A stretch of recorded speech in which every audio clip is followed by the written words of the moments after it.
A reading from the letter to the Hebrews. Melchizedek, king of Salem and priest of God Most High, met Abraham as he returned from his defeat of the kings and blessed him. And Abraham apportioned to him a tenth of everything. His name first means righteous king, and he was also king of Salem, that is, king of peace. Without father, mother, or ancestry, without beginning of days or end of life, thus made to resemble the Son of God, he remains a priest forever.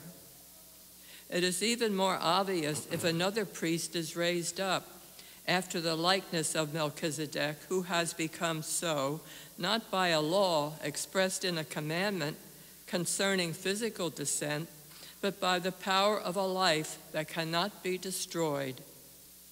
For it is testified, "You are a priest forever, according to the order of Melchizedek." The word of the Lord. Thanks be to God. Responsorial Psalm. You are a priest forever in the line of Melchizedek. You are a priest forever in the line of Melchizedek. The Lord said to my Lord, "Sit at my right hand till I make your enemies your footstool." You are a priest forever in the line of Melchizedek. The scepter of your power the Lord will stretch forth from Zion. Rule in the midst of your enemies. You are a priest forever in the line of Melchizedek. Yours is a princely power in the day of your birth, in holy splendor. Before the day star, like the dew, I have begotten you. You are a priest forever in the line of Melchizedek. The Lord has sworn, and he will not repent. You are a priest forever, according to the order of Melchizedek. You are a priest forever in the line of Melchizedek. The Lord be with you. A reading from the Holy Gospel according to St. Mark. Jesus entered the synagogue. There was a man there who had a withered hand. They watched Jesus closely to see if he would cure him on the Sabbath so that they might accuse him. He said to the man with the withered hand, "Come up here before us." Then he said to the Pharisees, "Is it lawful to do good on the Sabbath rather than to do evil, to save life rather than to destroy it?" But they remained silent. Looking around at them in anger, he grieved at their hardness of heart. Jesus said to the man, "Stretch out your hand." He stretched it out, and his hand was restored. The Pharisees went out and immediately took counsel with the Herodians against him to put him to death. The Gospel of the Lord.